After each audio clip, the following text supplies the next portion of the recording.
How's everybody? It's Arrington Alexander Crawford here with Embacy Media TV once again, and we are more than honored and privileged to have the man himself, the Grammy Award winning singer, songwriter, producer, actor, and pastor.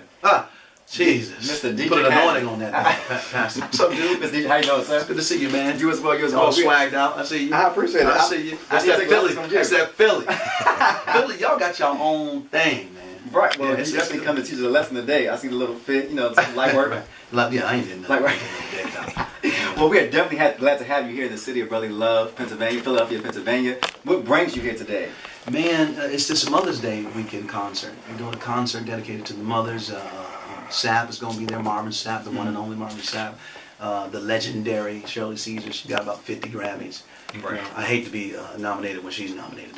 They gonna give it to her anyway.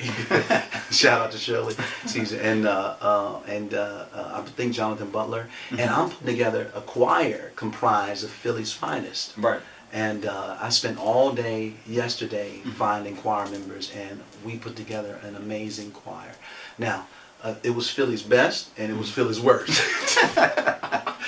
I did see a few clips on your Instagram. One girl came in there talking to herself. She said, "Lord, should I do this? Lord, what should I do?" I'm like, "Well, calm down now." That was crazy, man. But no, you know, there's people like that everywhere. So right. It was a blessing. Right. Were you pleased with the turnout? Yeah, it was cool, man. We got a great turnout. I think we have about, Reeves, what do you think? How many people we got? Probably about 70. About 70? Yeah, nice. It was good. Yeah. Nice. So what made you coming here? Have you been to Philadelphia before? Absolutely. I've been to Philly, but I don't come often. Okay. And I do that on purpose. Okay. I don't go a lot of places on purpose, so I can make people want me. Right. When you overdo it, folk don't want you no more. True. Go on somewhere. You know? That's true. So we know that the people are going to turn out on Mother's Day weekend because, you know, they don't get to see me often. You know. Right. And but Philly is a wonderful place to be. I think the last time I was here, Reeves, we were together. Yeah, everybody, this is Guy Reeves. Come on, Pastor Reeves. Come on here. Say something, Doc. You introduce yourself? Come in, Doc. Guy Reeves, bless you. That's my god brother. Oh, Y'all, nice. Yeah, he's holding it down in Wilmington, Delaware, and Atlanta, Georgia. I Powerful went to man school in God. Atlanta, actually. As well. Okay. Yes. But the last time we were here, what was We it? did the Mary. We did a concert with Mary and Kier, Kier. Yeah, I remember that concert. It was crazy. It was crazy. Nice. Cool. Well, we definitely know you have a lot going on. A lot of great things at that. A lot of movement and motion. I try to stay busy. Yeah. I try. From you know, onto the camera and the scene of reality TV as well. Yeah. We know the one of the most known ones is Preachers of LA. Uh-oh. They talk about All that. them preachers on TV, the devil is alive. Well, how was that experience for you as far as reality TV is concerned? You know, I know people say, you know, behind the camera is different than in front of the camera, and then, you know, they put things on TV and make things look different ways, stuff like that. How was the experience for you? Were you excited about I it? happen to be one of the executive producers of the show, so I kind of control and manipulate what goes out. Yes. You know, and so I'm very aware that this is a Christian show on a secular network, and there has to be something there that entertains and hold people's attention. Right. So I don't mind, you know, turning up a little bit to make sure people are still engaged. But my agenda is to win the loss. My agenda is to capture people who wouldn't step up in your church on Sunday morning, and you'd be surprised at thousands and the thousands of testimonies. People that tell me, "Man, I'm an atheist. I don't even believe in God. I don't do that church stuff, but I make sure I'm watching your show every Wednesday faithfully, and I think I'm gonna go to church." You know, testimonies like an old man who's 85 years old, and he hasn't been to church in years because he was hurt through some situation with his pastor, but he watched the show and said, "I don't like that Deitrick Haddon boy. He be talking good. He let them preachers have it." And I think I'm gonna go to church this Sunday. And one lady gave me her testimony. She said, "My father ain't been to church in so long, I can't remember." And he went to church. So it's amazing how God would take the foolish things to confound the wise. And that show is not really for religious church people. That show is for people that understand that we're human with a divine call on our lives. You know, we're just human beings, man, at the end of the day. But we have an awesome assignment, and we're doing our best to do that.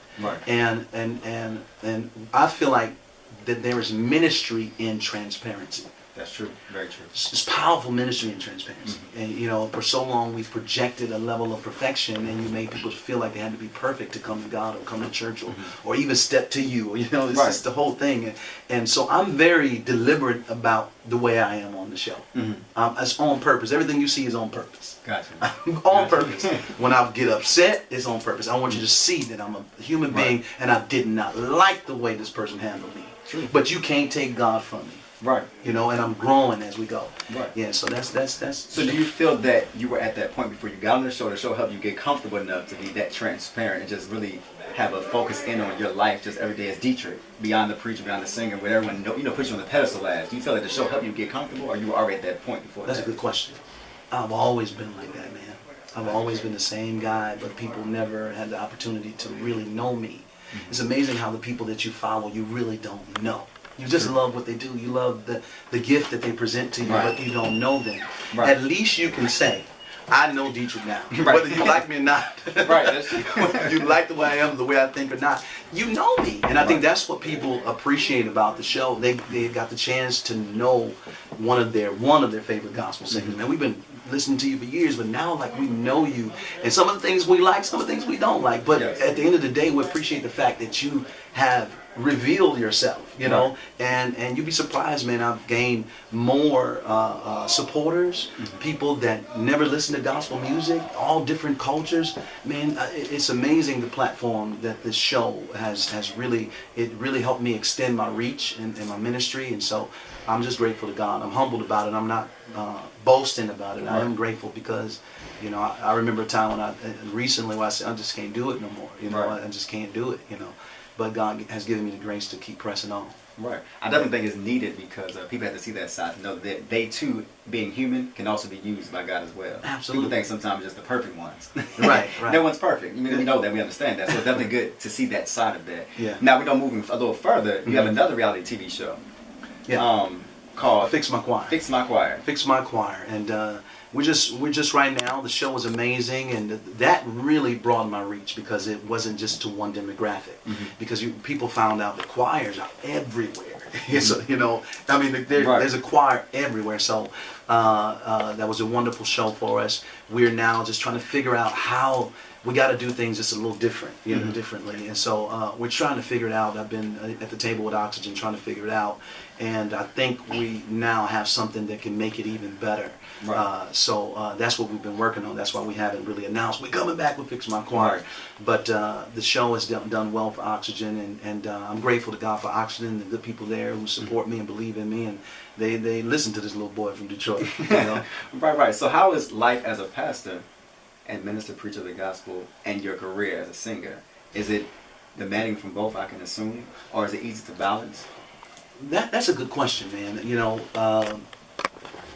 I'm old school. I know I'm new school in my presentation, but I'm very old school. I believe that the pastor or the shepherd should smell like the sheep.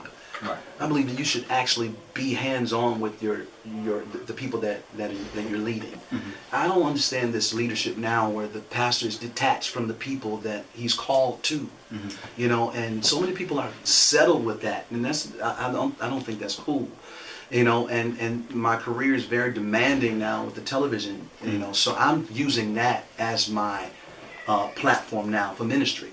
So the films that I'm doing, getting ready to do, and then the TV shows, that's my ministry right now. I'm taking a break from being the pastor of one particular group of people at a local place, because I believe that if you are a pastor, you got to be there to marry people, bury people.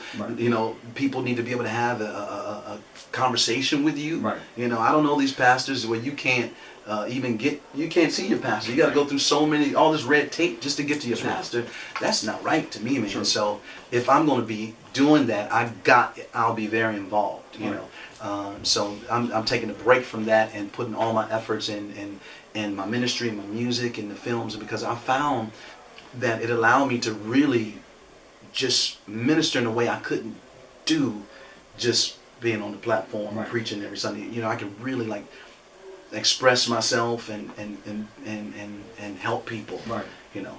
Great. Well, definitely in us closing and wrapping up, we know you have some great things in store, as you kind of mentioned on. We know you just had a newborn. It's coming. Oh, it's coming. Got a son, y'all. No, Boom, boy, on the no, way. boy. On the way. He's on the way. Your son. So that's what child is this for you? Now this is number 3. Number and 3. He'll be here in August, at the end of August. I have 2 daughters now, Destin and Deborah. Shout out to my girls. Right. They're everything to me. Great. And the boy is just like the icing on the cake. I mean, what more could a man ask for? You know, Right. is to have a wake up. I think that's what motivates me every day. It's not what people think about my music or my career or my TV shows, all that stuff. People are opinionated. I don't care about that. Right. You know, what wakes me up every day and keeps me going is those little faces, man. I see a little piece of me, and just knowing that they're going to be able to just take it and no telling what they'll do with it. You know, that excites me, man, every day. So, yeah. So if you could just let our fans know real quick what new things you have coming up and what you're What am I doing? What am I doing? Working on a new album, working on a new film to accompany the album. That's going to be amazing, man. It's the first time that something like this has been done where it's a movie about the content, the lyrics in the song. You know, it's going to be crazy.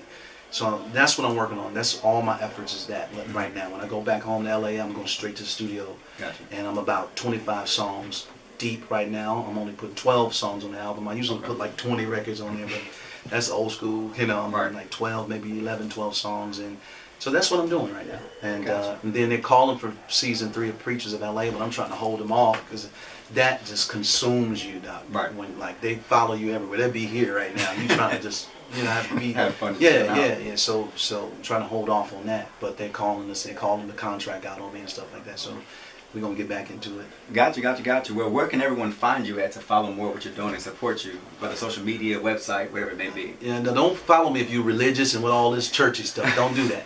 All right, if you're just a regular person that love the Lord, y'all can follow me. All right, I'm on D Hattie on Instagram and just Deitrick Haddon on Facebook and Twitter. Feel free to follow me. Well, definitely, you've heard it here, the exclusive at the Philly in Philadelphia. Deitrick Haddon, Harrison Alexander Crawford. Hey, I gotta give a shout out to my people, Philly's own. You gotta give a shout out to my boy. He got his brand new single. He in the room. Come on here, man. I'm gonna plug it. You come on and down. Oh, This boy is killing it right now with that single. How crazy, man. That boy. You definitely heard it. You got $1 million on that joint. Endorsed by Deitrick right Philly's own. Make sure you follow us on social media and YouTube at Embassy Media TV. Also, make sure you follow me at The Billion Brand, and make sure you come out and support this Mother Day's conference with Deitrick Haddon, Marvin Sapp, Shirley Caesar, and many other great gospel artists. Find more information at D Hattie on Instagram.